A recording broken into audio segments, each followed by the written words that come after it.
pranks and death threats. Police are now looking into what they say could amount to a cyber stalking case. Andrea Canning spoke with the family in a GMA exclusive.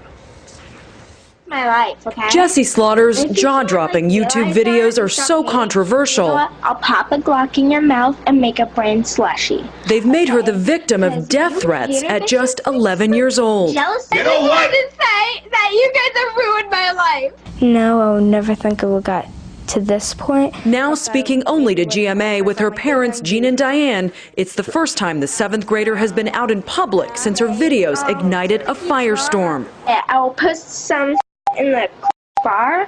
Why so much profanity in the videos?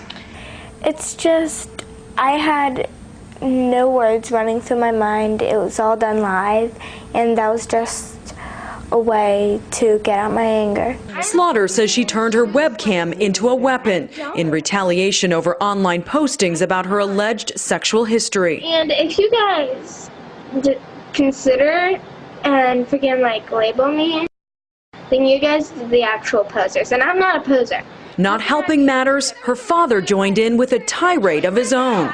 This is from her father. You bunch of lying, no good punks.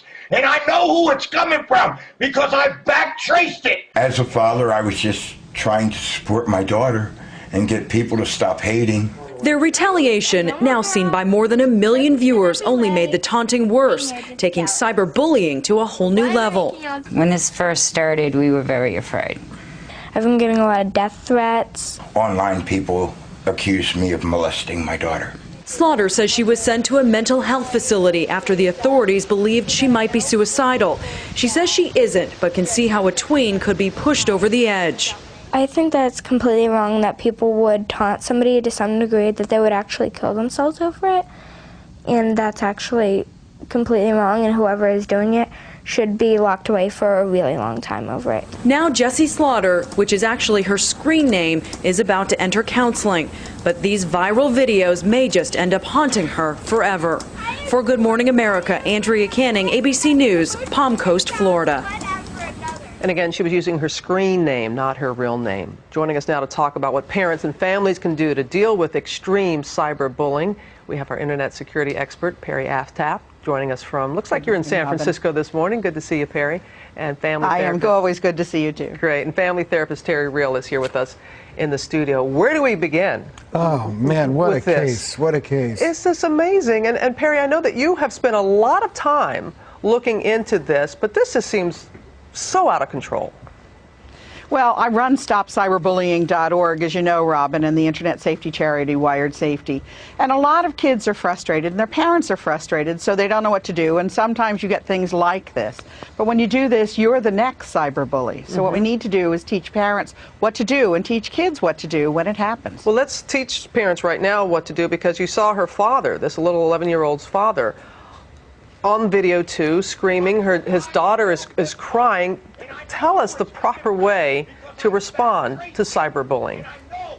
Absolutely. Stop, block, and tell. You teach your kids to stop and not answer back, not reply, not post anything online. To block the person or the message and to tell a trusted adult.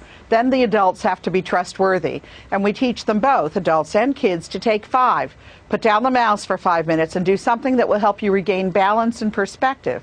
At some point, we need to have an adult in charge. Yeah, we do. Well, Terry, I know you're sitting over here just wanting to, weigh in. Yeah.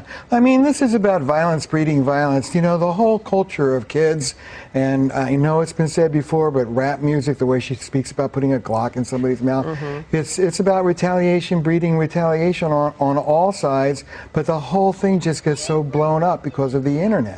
Well, tell us how this can affect, you know, she's 11 years old. We see teens that are doing this too. The effect that it has on them, because the internet, you can be anonymous. That's the point. Go after people. You know, it's a double-edged sword, because the victim has no privacy and the bully can be anonymous. So it blows up on both sides. You have kids posting things on Facebook that they shouldn't be posting, and then you have thousands of people responding. Just the sheer weight of the number is a trauma to the kid. We heard at the end of Andrea's piece that this young girl is going to get some counseling, which is good to hear. What advice do you have for her and her parents? Well, first of all, prevention is worth a pound of cure. There are programs to mind what your kid is watching. Take a look at the kid's history on the computer. Talk to your child about it. As was said, there's always unplugging the thing and putting it down, but help your kid not get involved with this thing to begin with. Talk to them and supervise. Yeah, as Perry was saying, let's get a responsible adult involved in this. And Perry, this young girl was using a site that I wasn't even familiar with, Stickum or something like that. But you said it's not, it's not so much the site you're saying the parents should be concerned about. It's not. Stickum is not terribly popular. It never gained ground. So it's not the site. It's what the kids are doing on it. Right. And at 11, she's not allowed to use any of those sites if you read the terms of service. This didn't happen on Facebook. And Facebook has a really good watch on these things.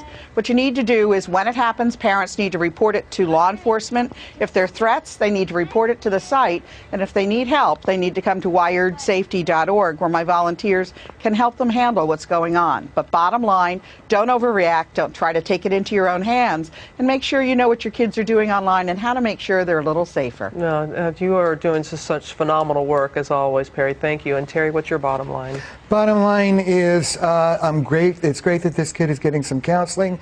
It's great that the parents are supporting her. This is a trauma, and it needs to be taken seriously. All right, Terry, good to have you here with us. Enjoy your day in San Francisco, Perry. Thanks again. Thanks a lot, Robin. For your excellent work. And for advice on what age to start talking to your children about cyberbullying and more tips about having that conversation, which you so desperately need to have, go to our website, abcnews.com/GMA.